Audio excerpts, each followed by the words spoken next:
Hi, everyone. Welcome to the God Attachment Healing Podcast. I'm your host, Sam Landa.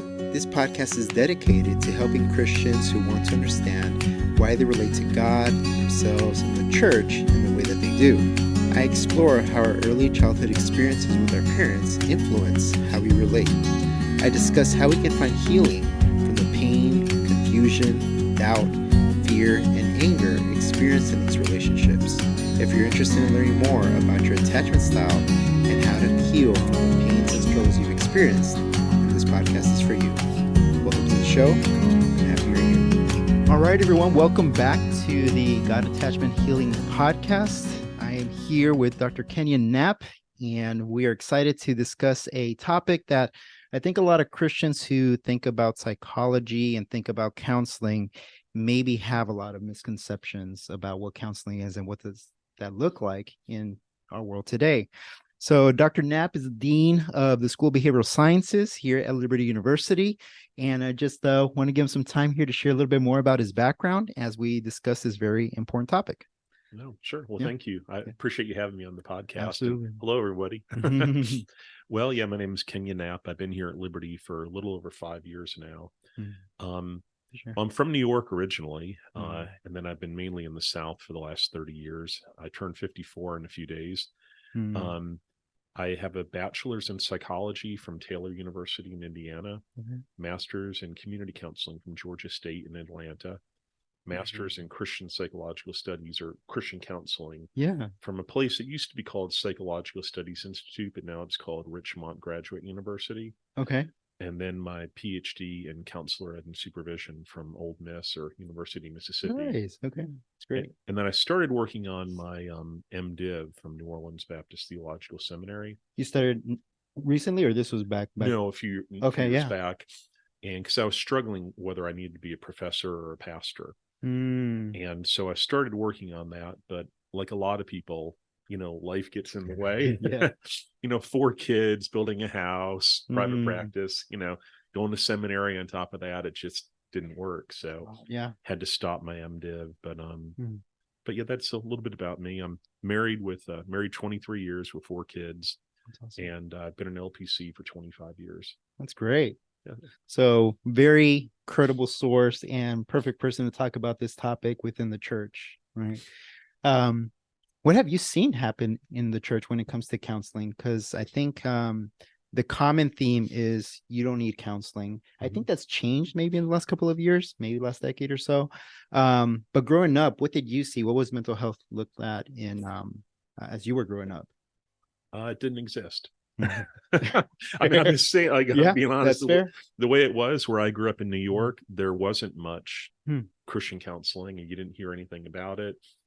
They didn't even recommend just professional counseling. Not really. No, like the church I grew up in was a small independent Baptist church in upstate New York. Okay. Yeah. And the pastor was a great guy, but just older. And, psychology and counseling has become more popular with the younger generations. Yeah. The older people they were more stoic, they just sort of didn't really focus on feelings as much or they didn't even, but it was beyond that. They didn't really even conceptualize problems as being psychological. There's other, when you get problems in your life, we all got problems, right? we can conceptualize in lots of different ways. Yeah. And the younger generation today conceptualizes a lot of things as more psychological. And that's a demonstration of their worldview. Yeah. And so, but where I grew up though, no, there really weren't many counselors and there wasn't much. I mean, you had like a school counselor in high school, but they mainly scheduled your classes. That's true. It wasn't real therapy like we do today, like you and I do today. Yeah. No, you're right. It's interesting too, because the more knowledge we've gotten about counseling and specifically with Christian counseling, it still seems as though the mental health issues, even within the church, are not getting better. And so if we have more knowledge and we have more experience working through these things, why aren't things getting better? Well, they're bad in society, and I hate to say it, the church in America is not all that different from society. I mean, there are groups of people that are, but when you when you look at a lot of statistics and demographics about people in the church versus the general society, I mean, there are some statistics where it's very different, depending on how much people exercise their faith or how active they are, how much they really believe it, like in divorce rates or things like that.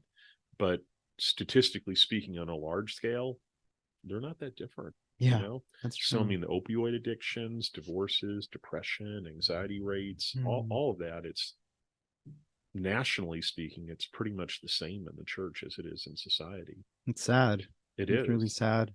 And the rates have gone up for all those things. I mean, you know, they talk about the mental health crisis per se. Well, you know, I mean, some people sort of poo-poo on that and say, everyone says it's worse, the sky is falling, whatever, you know, whatever. But, you know, they have been keeping stats, mental health stats, for a long time. And, you know, the rates of opioid death, you know, the rates of suicide, the rates of anxiety and depression, it is up. Yeah. So, I mean, is it a crisis? Well, you can judge that for yourself. Yeah. But I mean, it is definitely measurably worse. So, yeah. And why that is, well, that's another podcast. Right. Oh yeah. Right now I'm getting so many other big questions before we get to our main questions here. But yeah, one of the other things that I was thinking about as we were talking about thinking about this topic was before, it seems that the focus was in regards to mental health or education or just raising, you know, children. It was family, right? You had the church and you had the education system all on the same page, right? So they kind of had similar values. But now it's the opposite. What I'm trying to teach at home to my boys, when they go off to school, they're getting the opposite of that. Then you have the impact of social media, you have the impact of culture, and so many other things. So I think with that comes this question with, what are the differences then between how mental health is viewed by the church and the culture at large? Because we don't see health the same way, right? Someone might look at a person and say, oh yeah, they're living a healthy, they're happy, they are successful, they're making money, they have this family, and that might be successful for them or good mental health. But for Christians, we also include this aspect of spirituality, right? Our faith and walk with Christ. That has been a topic of conversation, religion in culture. Yeah. But we're not talking about the same God, right? We have a lot of people who talk about God. So I think what are the differences between how we view mental health as Christians and how the culture views mental health? It's a big question. It really is. It really is. Yeah.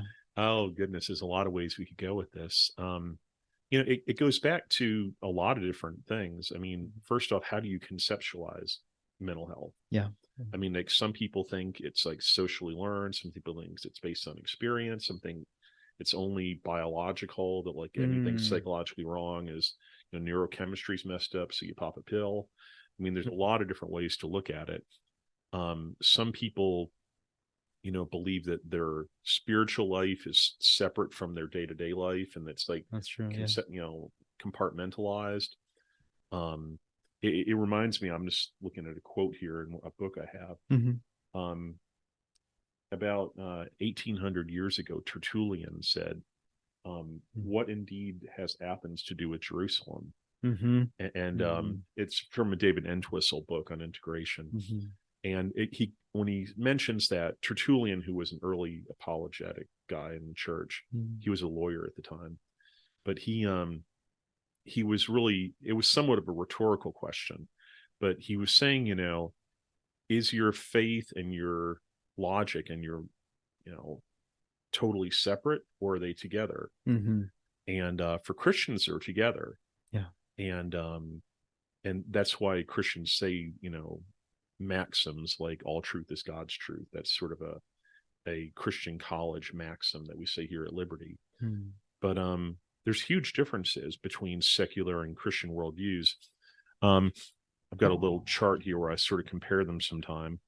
When a person comes in for therapy, for example, I often ask people, when I do an intake per se, when you have a first session, I'll say to them, you know, tell me what's going on with you. What do you want to solve from being here? You know, how would we know that you were better by the time you left? Things like, you know, you try to conceptualize the problem or see how they conceptualize the problem. And then I'll often ask people, does your spiritual and or religious beliefs have an impact on your struggle, or do they help you in some way or something like that? And I'm just sort of touching on it, going, do you want to go there? Like, do you want to integrate your spiritual stuff? Do you want to look at this in a holistic way? Or do you conceptualize it as, I need a pill, or something bad happened to me and it's religion's over in the corner over there? And so I asked them, and I'll work within their belief system. Yeah. But if they're open to another belief system, or if they want to hear my belief system, I'll share it. I won't impose it, but I'll share it. Yeah. And people don't know the difference between sharing and imposing. But yes, that's another discussion too. But the goals of Christian versus secular counseling are really different. For example, in secular counseling, it's really, what does the client want? And ethically, we call that autonomy. What does the client choose to do with their life? And for Christians, we don't view this as our life. We view it as, I've died to myself and I'm living for God. And so my question for myself as a Christian is, who did God create me to be? And when I work with clients who want to integrate their Christian faith, I'm helping them become who God created them to be. So it's not about self-actualization. It's about actualizing yourself to God's will for your life. And big difference. Very big difference. Yeah. And, especially in the culture that pushes the previous point. Oh yeah. And the difficult part is it's totally idiosyncratic. I mean, it's very specific to every single client. So one of the things that drives me nuts is like when we're in grad school, we're teaching stuff and all, people say, what is Christian counseling and how do you do it? And they try to oversimplify it, make a caricature out of it. Like, oh, you just pray. Good grief. I mean, that's like such a simplification. It's so reductionistic. Yeah. There's so much more to it than that. It's different for every single client. And you can apply a Christian worldview to most, mental health paradigms, existential, oh goodness, cognitive behavior, all the different ones, transactional analysis, all the theories book. And so you start with a worldview, and then it fleshes itself out in the approach that you apply it to. There's a lot of other differences too. Like, for example, when a client comes in, they're there because they're suffering, right? Yeah. Like something's wrong. Their life stinks. They couldn't figure it out. If they did, they wouldn't have showed up. Yeah. I mean, my New York way of talking is starting to come out, my blunt side. No, that's good. And so as you start to talk about the problem, you start to deal with the realities of life, that life is hard, bad things happen, bad experiences, things like that. And you have to make sense of it. And once again, that's where the client's worldview has to come in, because they have to have some explanation for, why do bad things happen? Yeah. Christians have a fairly well-defined way of understanding that. In academic world or in theological world, we call that theodicy, which is how you explain, why bad things happen per se. And it's complicated. I mean, that's why in Proverbs 20 verse 5 says, the purposes of a man's heart are deep waters, but a man of understanding draws them out. And of course, we aspire to be a man of understanding, like the verse talks about, to draw out the deep waters, the complicated stuff, and to help our clients make sense of why something bad happened. And when you operate from a faith perspective really is a post-traumatic growth perspective. It's a resilient perspective. Because one of the ways I help clients integrate their faith is I'll say to them, how do you, like once they identify they have a faith, I'll say, well, what do you think God is teaching you through all this? And they come up with an answer. Do you feel like God has changed you or grown you in any way because of this? And then, of course, they have an answer. And the thing is, though, most of the time when they can answer that question, that redeems the problem. Because like let's just say, we'll make it hypothetical. Let's just say your mom's got cancer, or you have cancer, and we're talking, and I say, well, how do you think you've grown, or how do you think God's used that to change you in some way? The moment you say, oh, I've become more patient with other people who've got an illness, or oh, I'm more empathetic because, when somebody's suffering, I know what it's like. Yeah. When they see something positive in the experience, it makes it worthwhile. Yeah. It brings meaning. And existential counselors talk about meaning making. Yeah. Like I'm a sort of a Christian existentialist. Same. Yeah. Oh, are you? I love existentialism. Yep. Oh yeah. Like I'm a big fan yeah. of like Viktor Frankl, Man's Search for Meaning, and all that. Love it. And of course, Viktor Frankl wrote the book Man's Search for Meaning. For those of you who don't know, great book. Oh, it really is. And then he developed something called logotherapy. And he's a good guy, said all kinds of good stuff. And one of his most famous quotes was, "He who has a why to live can bear with almost any how." And which is a very, very true statement, although he himself didn't totally have a great answer for that. Like if you read his book, and he admits it, I'm not like slamming on him. No. I like him, y'all. I really do. But he was somewhat secular. I mean, he came from a Jewish background, and he talked about that a lot in the book. But he really struggled his entire life with answering that question about why did God allow these things. And for Christians, I mean, Romans chapter 5 gives Christians a great way to conceptualize it. The testing of your faith develops perseverance, character, and character, hope. And the one thing that keeps you alive, people, when you're in the worst situation and things are crap and you just want to take a flying leap, is hope. And that's the one, when I'm in the worst situation, that's the one thing I try to create in my clients is hope.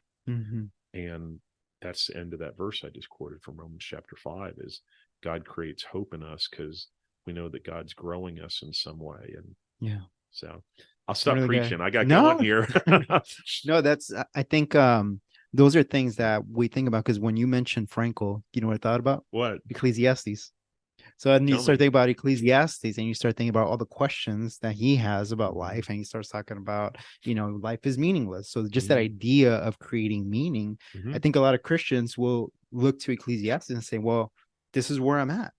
Eventually we get to Romans 5, right? We get to that point where this is why I'm doing what I'm doing. This is why I'm going through what I'm going through. There's purpose behind this. God's going to use this for his glory, and so on. This does not. So the next question was, how has the church dealt with this throughout history, or throughout its short-lived time in counseling?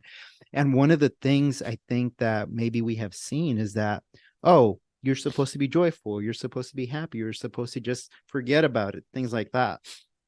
And I don't know if we really see that in scripture, to just forget about it. There is that aspect of creating meaning and finding purpose, which we also talk about, right? So how has the church dealt with it, and what are we doing better now? Because we have been around for a good number of years. It is still, would you say it's still pretty new, the whole approach of Christian counseling, or do you think it's already kind of getting some momentum? Well, I'd say it, and I actually wrote a book chapter about this recently. Really? Okay. Yeah. And the book's not out yet, so I can't really refer people to the book yet, but it'll be coming out soon. Through the millennia, I mean, not even the centuries, the church has vacillated on this. So I'll give you some examples of what I'm talking about. If you read secular textbooks, I was in psychology undergrad major. And when I read all my intro to psychology books, a lot of them say that psychology began in 1879 in Leipzig, Germany, with Wilhelm Wundt, who had the first psychological laboratory. And they act like that's where it all began. No. I mean, that's not even remotely true. the and there's a lot. I'll quote you some examples.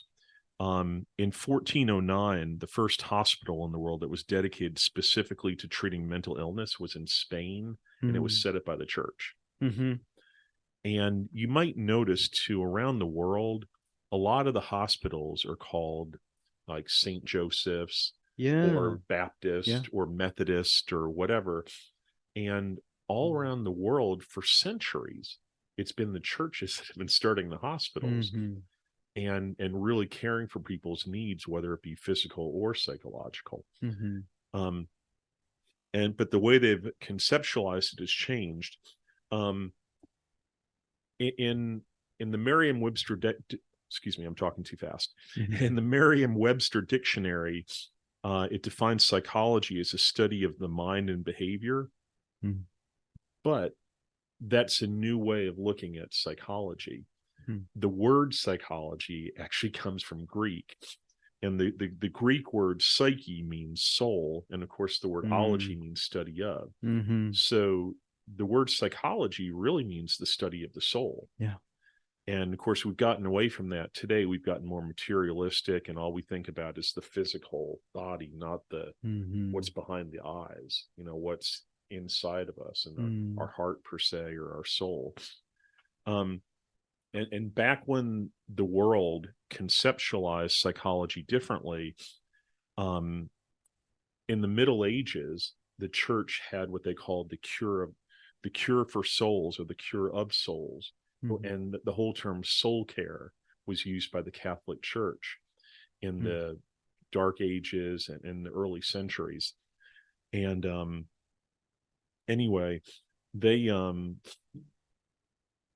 in recent years, Protestant churches, and I come from a Protestant background, and you do too, but in probably the last 30, 40 years, the Protestant churches have gotten into soul care more.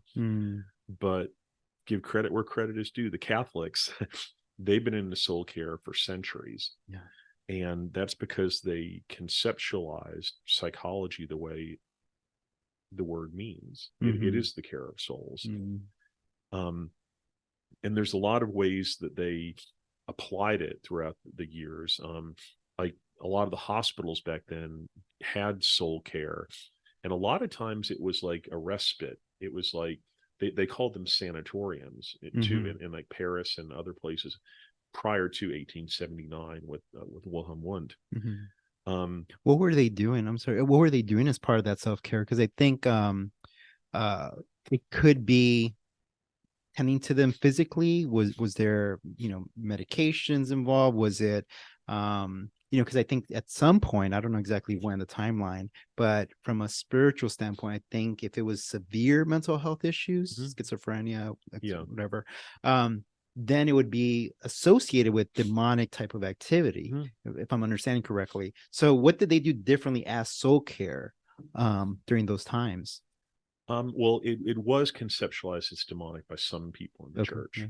And of course, those are the more glitzy examples that people like to talk about, and that was true. I mean, some people definitely conceptualized it as that, and some people in the church tried to have cast out evil spirits and all, when it maybe wasn't even an evil spirit. Right. So obviously that's a mistake and it's unfortunate, but so there was most people believe that it was an actual issue, psychological, emotional, whatever the case was, but you had these maybe extremes where there was another smaller group of people who said, nope, this is purely demonic, and so on. Okay. I mean, there's examples of that, and I mean, people today love to talk about the Salem witch trials and stuff like that, and that's more sensational. But all throughout history, the church has struggled with, when a person struggles with something, is it demonic or is it just our fallenness as human beings? I'd like to remind the listeners, though, that in the Bible, it talks about God using mental health struggles for his purposes sometimes. And the example I'm talking about is in 540 BC, in the book of Daniel, Daniel chapter 4, it talks about the Babylonian king Nebuchadnezzar. And he was very arrogant, and he, said, I'm greater than God and all these things like that. And it says that God made him insane, and he crawled around the field eating grass like a cow and all this craziness. Yeah. And then in Daniel chapter 4, verse 34, it says, and this is Nebuchadnezzar speaking. He says, I, Nebuchadnezzar, raised my eyes toward heaven, and my sanity was restored. And so, as weird of an example as that is, there are examples in the Bible of God using insanity to humble people and draw them back to him. And it doesn't say anything about it being a demon. Right. It That's just true. Says he didn't have a sanity. He crawled around like a crazy guy out in the field. And there's other examples in the Bible too, like in 2 Samuel, there's a story of Saul and David, and said Saul was vexed and he was depressed and upset. And of course, David came and played the harp. Yeah. And then said, Saul felt better and all this. And so there's certainly examples in the Bible. Well, even in the Psalms, right? Like the Psalms, the expressions of the heart that I feel overwhelmed by this, I'm being attacked here, and a lot of anger and How many times did David say, why so downcast, O my soul? Yeah. I mean, so it sounds like David was maybe depressed. And, okay, join the club. Yeah. A lot of people go through that, and, but of course, the question is, how do you get out of your funk? Right. I mean, we all believe there's a funk, however you conceptualize it. I suggest to you that Christians have a way to either get out of it or conceptualize it in a way that it makes meaning and that you grow through it, and then it becomes much more bearable. So, I mean, I've had points in my life where I've been depressed. Yeah. And for me, it was bearable because I know that God was teaching me things through it. I didn't always see it clearly in that exact moment. Yeah. But I had that faith. And then later, faith became a reality when I learned a lesson through the process. Yeah. And that sort of redeemed it, per se. And there's a lot of research too. I think that speaks to the aspect of what helps people cope with pain or disease or whatever the case is, and a lot of it is surrounding religion, religious activity, family, very relational in nature. So there is importance to that. So when we talk about how Christians have handled mental health issues, what are we doing different now then? So comparing the times to how they approached it then, what are we doing different now? Well, that's good. You mentioned that before. I didn't get around to it. I went on a rabbit trail. Well, it's much more organized now. I mean, if you or any of the listeners, all you got to do is go to Amazon or any other Barnes and Nobles, whatever, and type in like Christian counseling, and hundreds of books will pop up. And there's all kinds of different theoretical approaches that Christians will use to try to help people, and of course they'll do it in a way that incorporates the person's faith, that doesn't pathologize it. I mean, there's a lot of it that is CBT based. Cognitive behavior therapy is my little acronym there, CBT. There's a lot of attachment based theories which Christians can agree with. There's a lot of existential stuff like we've already talked about. Shameless plug, this is my book that came out about 2 months ago called Healthy Depression. Advertisement. I'm not ashamed. I'll put the link on the show notes. That's cool. And I sort of espouse a Christian existentialist perspective in my book, and try to help people sort of take their life experience and apply their faith to it, and of course come out with more meaning at the end. Right. Well, I'm glad you mentioned this too, because I think people who are listening reach a point where, well, if I'm experiencing depression, if I'm experiencing anxiety, if I'm experiencing relational problems, right, there's something wrong with me. And maybe I'm not doing something as a Christian, which is what we've seen in the church too, right? If you're experiencing this, you're doing something wrong. But when we look at the Psalms, well, there's a lot to speak to there too. Is like, it's not out of the ordinary for you to be feeling these things. It's how are you coping with this, right? What are you turning to? And I think that's the other aspect of this too, is that when we enter suffering or we experience any of these emotions that we're talking about, then we have to start talking about, well, how are you coping with it? What else, who are you turning to during this time? So some people will turn to vices, unhealthy relationships, whatever the case might be. But I think when we're talking to Christians, the experience of these mental health issues that we're talking about is not in itself bad. It's how are you coping with it? Would you agree with that? Oh, absolutely. And you brought up the point of when things are going bad, people sometimes ask themselves, did I do something wrong? Am I going through this depression or something because I sinned or something like that? And I was just flipping in my Bible here, and I can't search fast enough, but there's a story in the Bible where people approach Jesus, and there's a child who was born blind, and they said to Jesus, hey, Jesus, which one of these people sinned? Was it the mom or the dad or whoever? And I forget all the exact parts of the story. And Jesus says, none of them sinned. God allowed this that the glory of God might be manifest in the person. And so once again, it's that Christian way of reframing everything. And so when you go through a hard time, a Christian can say, maybe God's allowing this because he wants to work through me in some way. Some way I don't understand, but who said I had to understand? Yeah, that's fair. And of course, when you accept something you don't understand, that's called faith. And that's what Christians do. And that sounds stupid at first.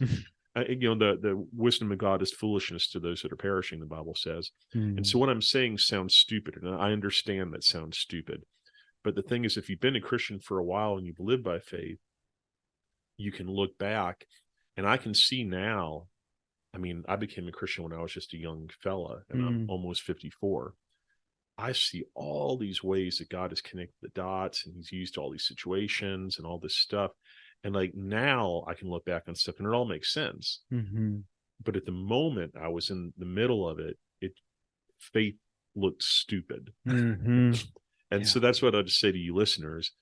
In the immediate situation of whatever you're struggling with, faith does look stupid. I'm not saying it doesn't, but I'm saying that faith helps you cope with the problem when you're in the middle of it. And then later, God will show you the reason for it. He will show you the meaning and the purpose. He will show you how he has grown you. And of course, then it all becomes worth it. And Dr. Knapp, I had a thought about that too, because one of the things that we're seeing is the impact. Typically, what we wanted to see was that Christianity is influencing the culture. It's backwards today. Culture is heavily influencing Christianity. And one of the ways in which this has affected Christianity, I think, as I kind of just observe things going on, is that if I don't have an immediate answer, right, we're a very consumeristic kind of society and culture, is that I want an answer, I want it now. So when that's being pushed in the culture, and if Christians are engulfed in the culture, it's very easy to transition that over to our faith and say, well, I need an answer. I don't know what to do if I don't have an answer right now. That brings up frustration. That brings up more depression, brings up more, maybe even distancing ourselves from God because we think that he's not hearing us.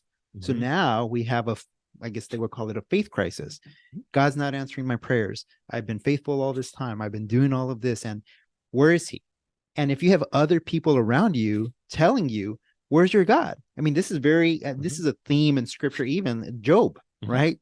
Someone who was suffering. And the first thing that his friends said was, well, you did something wrong. You probably should repent of something. He was a just man. So we have all of these little layers and how much culture is influencing Christianity. But yeah, what do you see in regards to that? Like it's really been a burden on my heart to share with Christians about that you can't let culture influence you. We go back to Romans 12, renewing our minds. But I think we want that satisfaction of getting answers quick or having our problems fixed quickly. But that's not, to your point, how faith works. No, it's not. And this is not how you learn.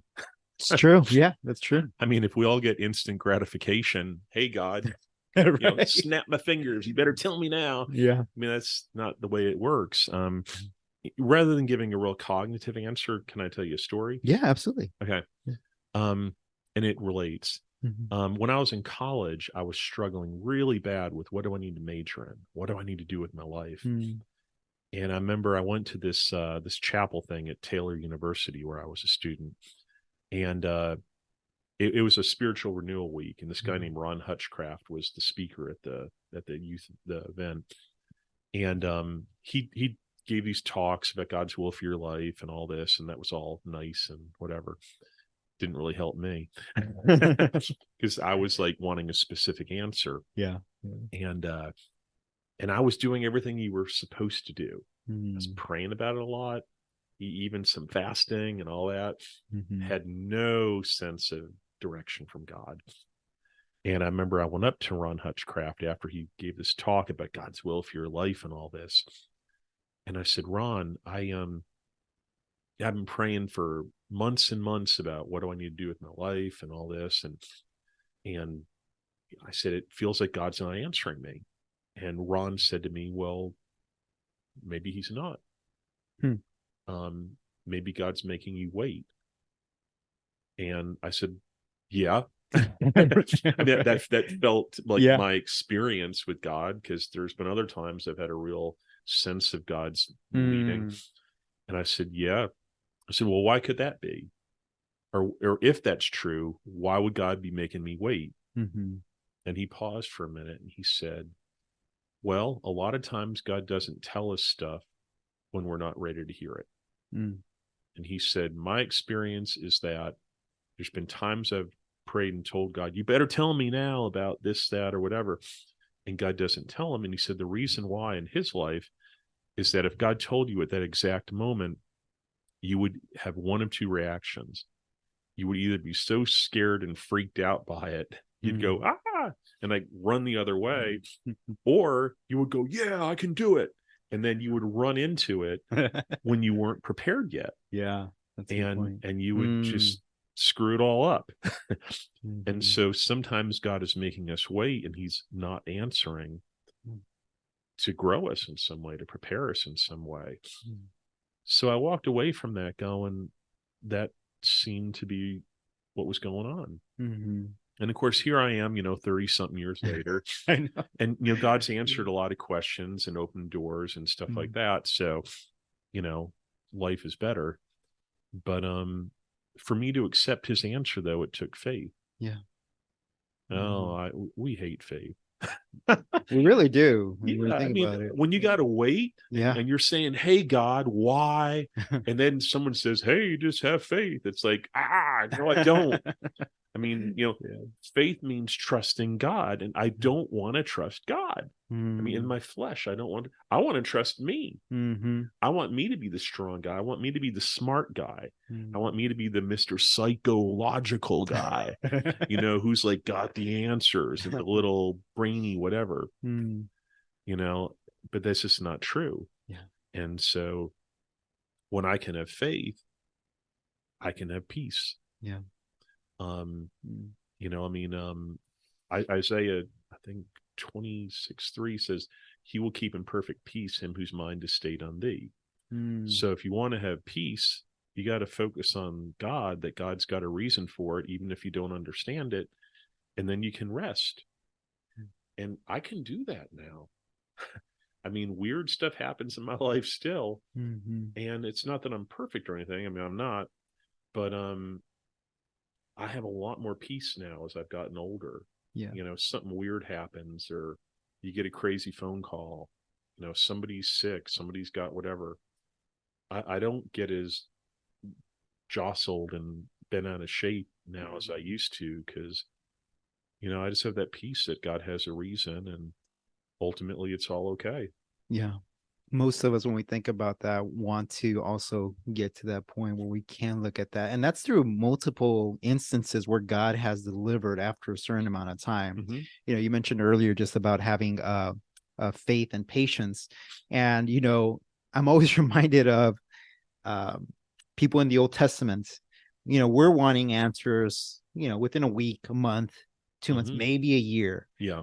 These guys had to wait 20, 30, 40 years for promises that were given. And along the way, things were not looking like it was going to happen. Think about Abraham. You're going to make a nation out of me. My wife can't have kids at this age. Everything is in the negative. And then ultimately God delivers on his promise. But the waiting period and the faith and the trust, I think we agree on this, is that this is included in scripture to be a reminder for us that how God operates. And it's all about that faith in him. And that's how he worked in the Old Testament. Now in the New Testament, our faith in Jesus Christ. Now we have the Holy Spirit to kind of continue on that faith in him. We have a hope, as you were alluding to earlier, mentioning earlier. Well, and the Bible says without faith, it's impossible to please God. So whoever's listening, if you want to please God, you have to have faith. And if you don't want to please God, well, you don't. But, in the end, it's not God that loses, it's us when we don't have faith. Yeah. And it's us who don't have meaning and purpose in our lives. But for those who do have God in their life, they still go through troubles. Yeah. Like we were just talking to all these different people. Charles Spurgeon, famous preacher, he dealt with tons of depression. And lots of Christians we all go through the same junk, people. We all do. We all get sick. We all get depressed, all this stuff. But how we cope with it is where we really differ. And I've seen over and over again how, having faith in God and having a relationship with Jesus Christ, how that transforms everything. Yeah. Can I tell a little career thing? Yep. For the last 15 years, my little specialty area per se has been crisis counseling. And I've been to Uganda, India, Israel, the West Bank, Bogota, Colombia, other various places in Colombia, Puerto Rico, Haiti, lots of places around the world.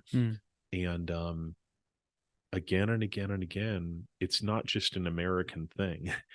Anywhere around the world where people know Jesus, they go through hard times, the same all around the world.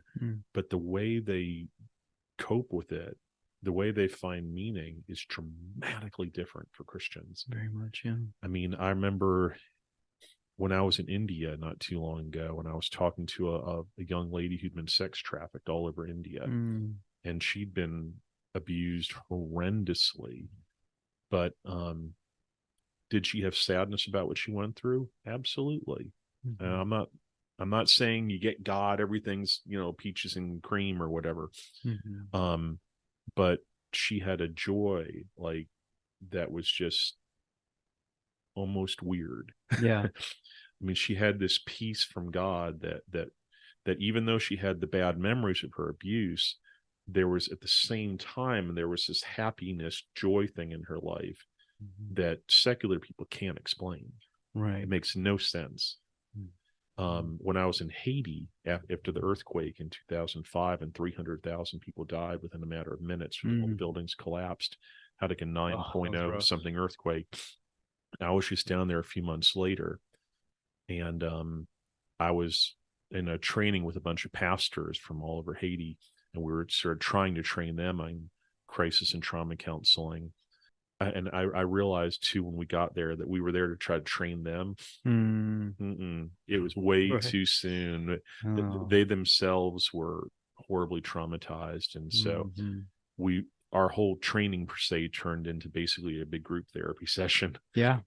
And I was talking to different preachers who had lost their families and all that.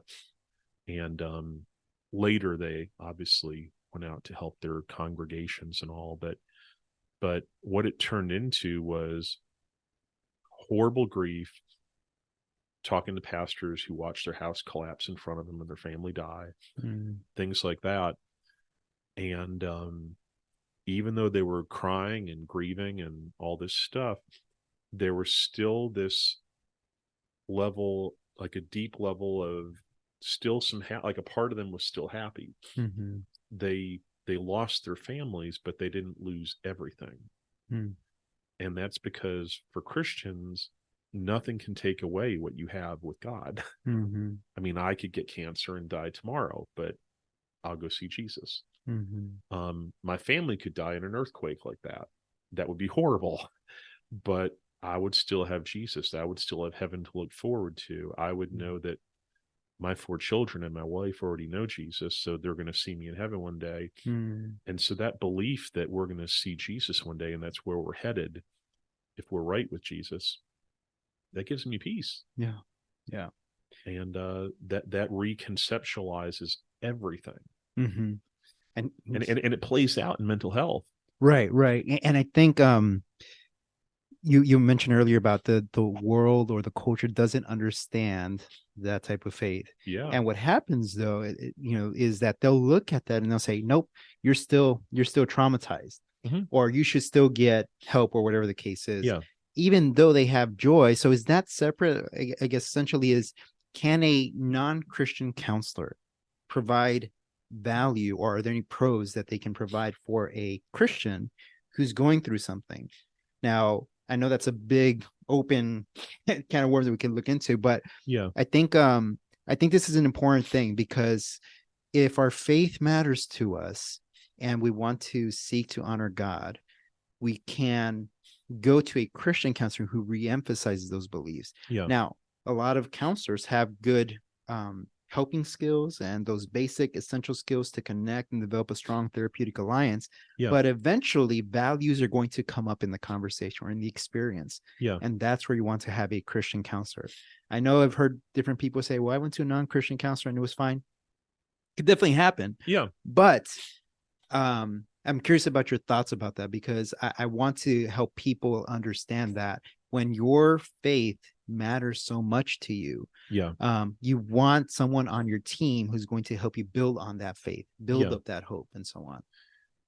I would say, well, your basic question is, can a secular non-Christian counselor help a Christian? I would say yes. Okay. But the reason why is because God can use anyone. There's lots of examples in the Bible where God used all kinds of unsaved people for his purposes. That's true.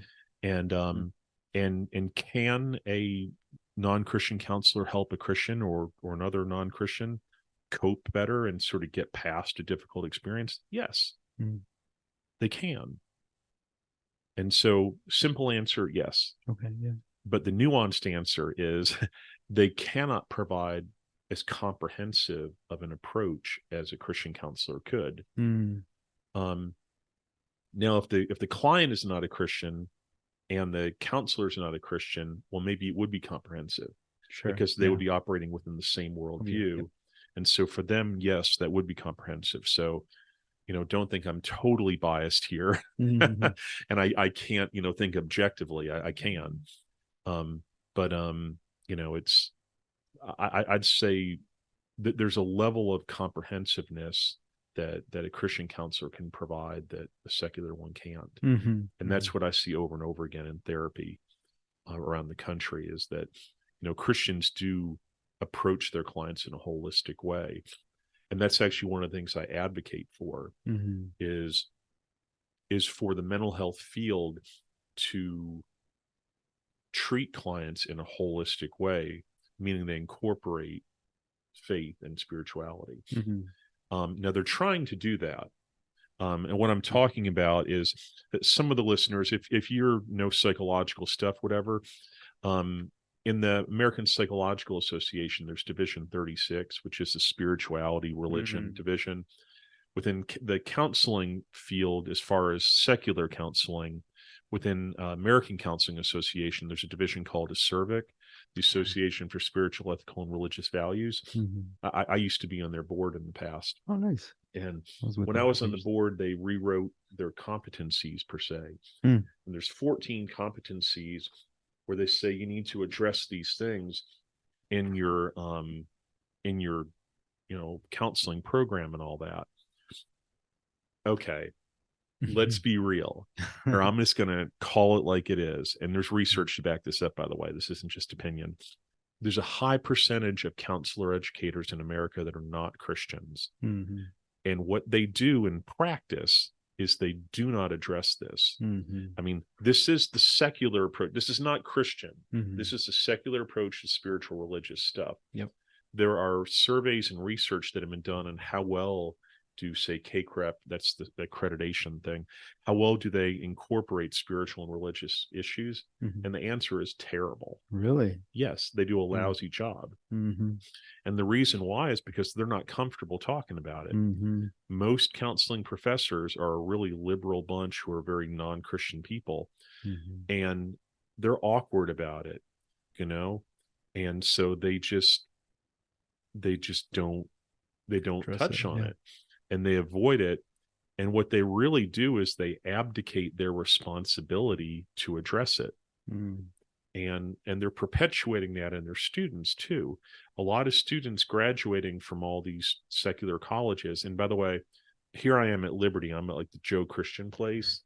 Okay, I've worked for 7 different colleges in my career. Yeah. I've worked for Mississippi State, Ole Miss, Troy State University in Alabama.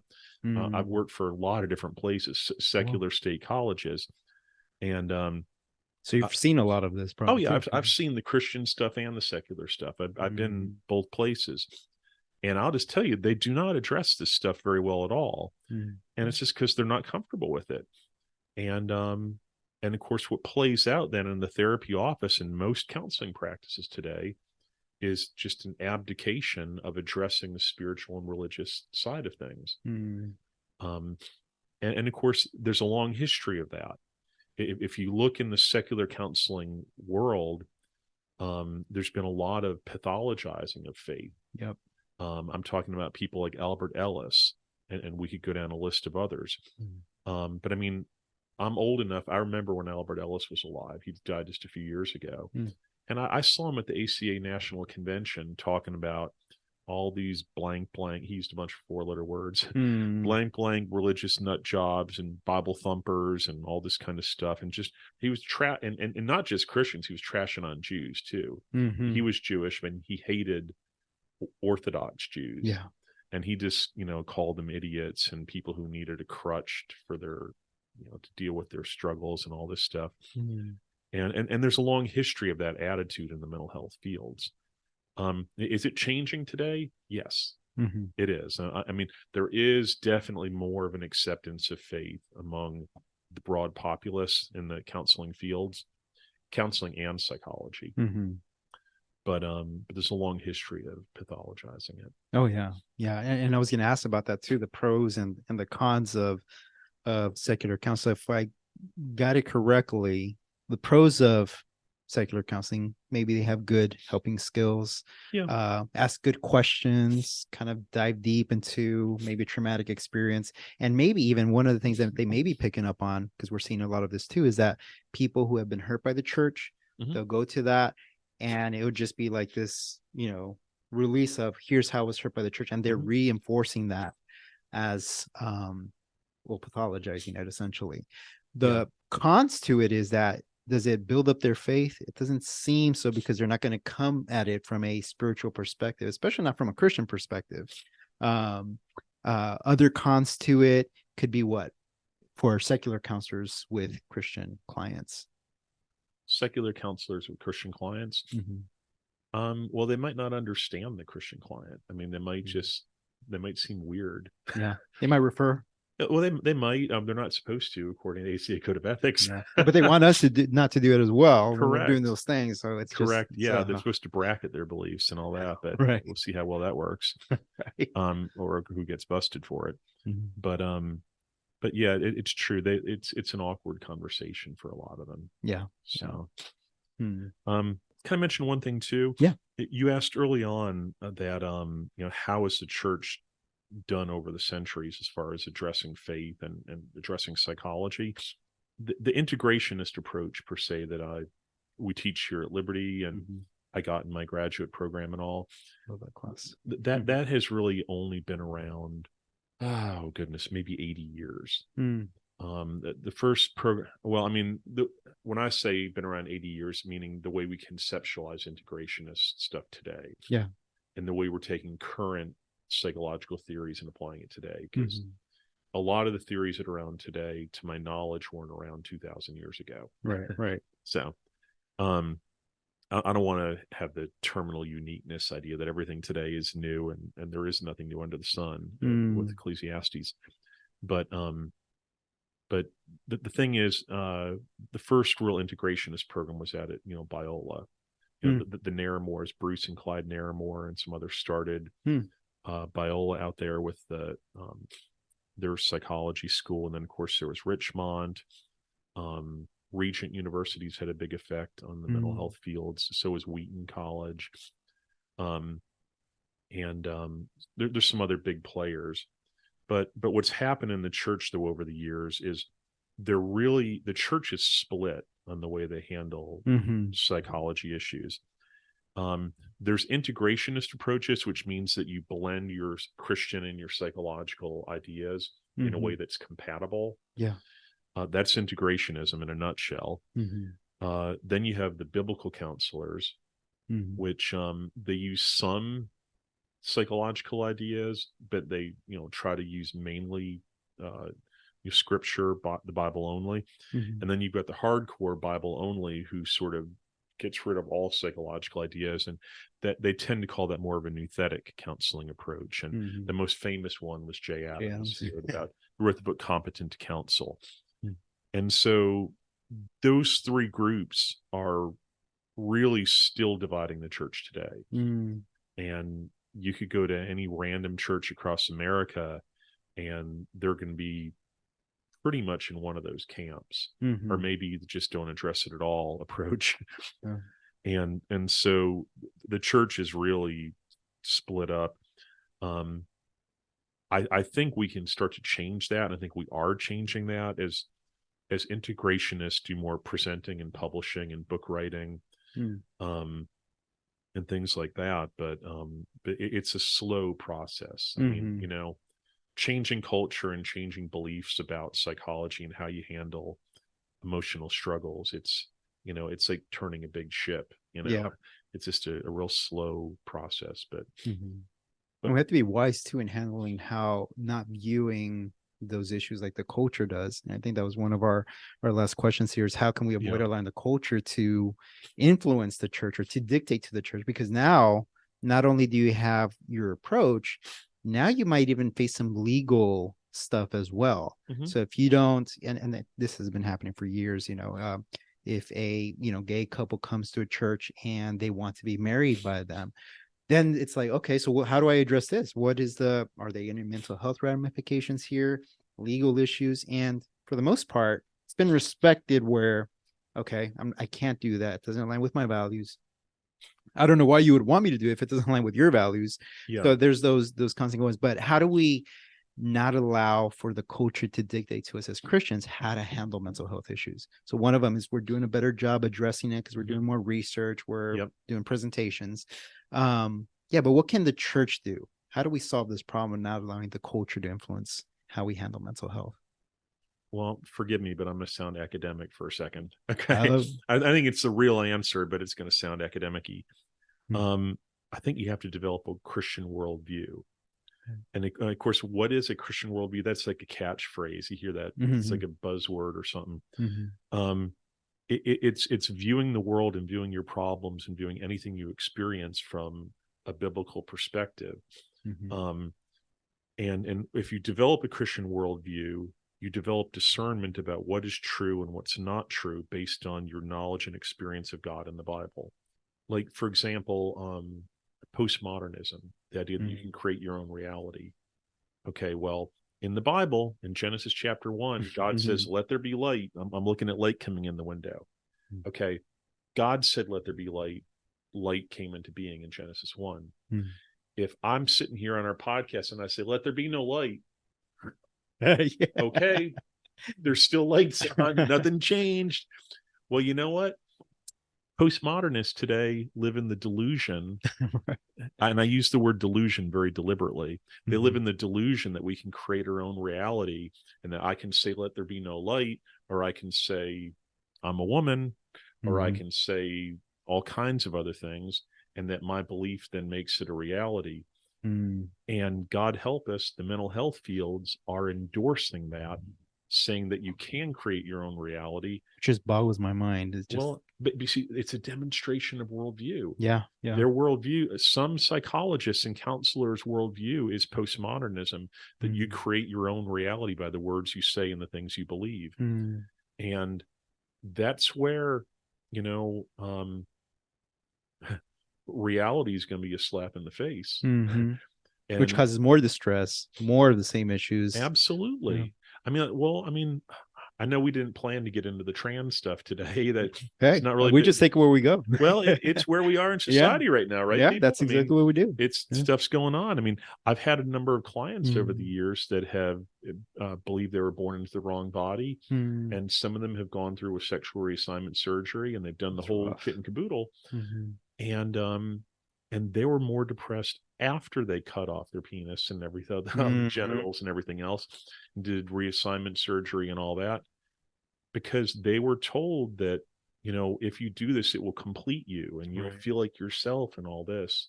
All I can say is that's not the experience of my clients. And my clients were not Christian. Yeah. It's not because there was all this Bible stuff getting shoved down their throat. It's their lived experience. They did it. And cutting off your genitals and putting on fake boobs or whatever else, it does not fix anything. And the experience of my clients, and you're hearing this more and more from detransitioners and all that, is that, doing plastic surgery in your body does not solve psychological problems. But you see, the thing is, though, transsexualism is the demonstration of postmodernism. Right. Yeah. I'm trying to get all this philosophical stuff and make it real, make it practical for the listeners. Yeah. Because if you believe in postmodernism, the idea that you create your own reality by what you believe, I can believe I'm a woman, so I can cut off my genitals and do a boob job and everything else, and that's then reality. Sorry, it's not. Sorry, it doesn't work. Reality just slaps my clients in the face, and they start to realize after they do it for a while that it's a delusion, right? And delusion leads to more mental health struggles, and that's what my clients experience. Yeah, I just read a quote that reminded me. You hit it on the nail. Of the quote said, "You can ignore reality for a season, but you can't ignore the consequences of ignoring reality." I think there's Ayn Rand. Yes, that's who it is. Yeah. And so I was like, that's true. And that's what's happening in today's culture. Yeah. Is that we're denying reality because we're not able to cope with it. And that's essentially what we're addressing, is that here's the way to cope with it from a Christian perspective. Yeah. The way the world is coping with it is, let me live in a non-real world where I make up the terms. I make up what it means to me. But eventually it catches up. Reality imposes itself. It does. And I think as Christians, the loving thing to do as well is not to be loving. Doesn't mean affirming these things. There's a lot of people who do things that are not good for them. And I think sometimes as Christians, we back off and we don't speak to those things because we're afraid of either them distancing themselves from us or that we'll be ostracized in some way. And, as we're talking about this, Dr. Knapp, I just made a commitment. I said, I'm going to talk on tough issues. Doesn't matter what comes up. But if it's truth and if it's something that's going to help other people, then we'll talk about it. But you're right. These are things that are happening in our culture. It's not just something that we want to talk about. It's what's happening. Yeah, true. And I should say, too, like when you talk about trans stuff, people assume, oh, if Ken's saying this, he's a Bible thumper and he's like hitting them on the head or something like that. No, I'm not. I've had a bunch of trans clients and I'm honest to God, people. I'm like respectful and empathetic. Empathetic and listen to them and I'm not imposing my beliefs on them. Like I'm not saying I tell them, you're wrong. You're gonna your reality's gonna hit you in the head. I don't say stuff like that. What I do is I offer them different plausible explanations as to other outcomes that might happen. Right. Like when my client was thinking about this guy I have in mind who did the full sexual reassignment surgery and all that, and he had a horrible sexual abuse history. And I said, I before he did it all, I said to him, you know, you're a grown man, you do what you want, it's your life. Yeah. You know, autonomy, client autonomy and all that. But I said, you know, I just want you to remember things that you told me in session. You told me when that guy was on top of you, humping you and raping you, and he was calling you his little hoe and all this stuff. And he basically admitted to me that when he was being raped by this guy, and the guy was calling him a bunch of female names when he was raping him, what he did is he basically experienced what I would call Stockholm syndrome. Oh yeah. Where in the Elizabeth Smart case and some other cases illustrate the Stockholm syndrome, where victims will adopt the perspective of their abuser for the sake of survival. And this client of mine adopted the perspective of his rapist, that he was a little hoe per se, and he took on a female identity, or started to believe that he was really a woman. Wow. As a way to sort of cope with it all. And then later did the surgery and everything. And then after he did it all, he came back and he was like, I'm not complete. I'm just depressed. I mean, at first they had like a little party, all his trans friends had a party and all this stuff. And he did a lot of sexual promiscuity for a while. That was a little bit of whoopee for a while. But very soon after, he came back and he's like, okay, I did it. I'm supposed to feel like way different, like I'm me now. And he's like, I don't. I'm just looking at a bunch of scars from surgery, and so sad. And it's just not. And at that point, he drove his car into a tree going 80 miles an hour and survived. Wow. Wow. So, but anyway, it's a different world. It's a different world for sure. Yeah. And how we address these issues is very, very important, but always proclaiming truth. And so as we kind of close up the conversation here, Dr. Knapp, is there any final thoughts that you have about Christian counseling and what that looks like, and maybe something cultural that's happening that we need to be aware of as Christians to fight against? Yes. The thing I sort of advocate for is sort of a civil libertarian approach in the mental health fields. I think Christian counseling is sort of a niche field. Yeah. And there's all kinds of other niche areas in the mental health fields. I mean, eating disorders and EMDR, different specialized treatments. There's all kinds of little special areas and all. And, if everyone is open-minded and all, as they say they are, there needs to be a little more live and let live. And meaning that, some of the people who are really anti-Christian in the mental health fields need to back off and just let Christians do their thing. Yeah.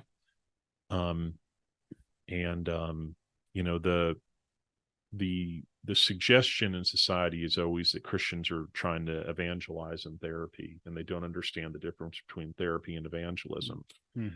And I'm sure there's been cases of that, so I'm not denying it.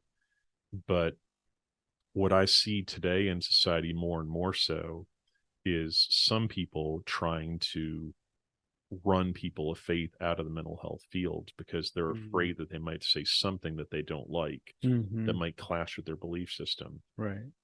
And I just think, if we're all going to be big boys and big girls, we need to play in the sandbox, with people we don't always agree with. Yeah. And I say live and let live with all the different perspectives. I mean, I'm cool with the Muslim counselors. I'm cool with the Hindu ones. I'm cool with the gay affirming ones. I'm cool with all the other. I mean, they want to do their thing. Cool. I mean, whatever. We all have beliefs, and you don't have to look far to see the way a lot of Christians are being persecuted in the mental health fields. Just go to like First Liberty, Alliance Defense Fund, groups like that, religious liberty lawyer firms. And there's lots and lots of cases across America right now where Christian counselors are being attacked for their belief system just because their belief system is different from other people. And so I hope that the secular world will be a little more open-minded. Yeah. I mean, eventually, at least the way that I see it, eventually they're going to have to address that spiritual component, what that looks like. Yeah. And that's where we have an opportunity, especially, again, the culture is just declining so significantly that, we will need more and more Christian counselors. So if you're interested in psychology, or you're interested in counseling, then this is an area where we will be needing more and more as the years go by, and we'll be dealing with a lot of different and there's issues. some great organizations too who can help with this. If you're interested in a Christian perspective, there's an organization called CAPS, Christian Association of Psychological Studies, and their website is caps.net. And then there's the American Association of Christian Counselors, and you can search them on a search engine as well, and they've got tons of resources at both those organizations, and so that might help your clients, or help you. Yeah, it's great. Well, Dr. Knapp, thank you so much for your time together. I think we really explored in depth the differences between these two fields and how it can be helpful to clients, to people who are listening, and maybe help even our listeners address these issues as you have these conversations with your classmates or just family or other people in the field. But thank you so much for your time. Thank you. I appreciate it.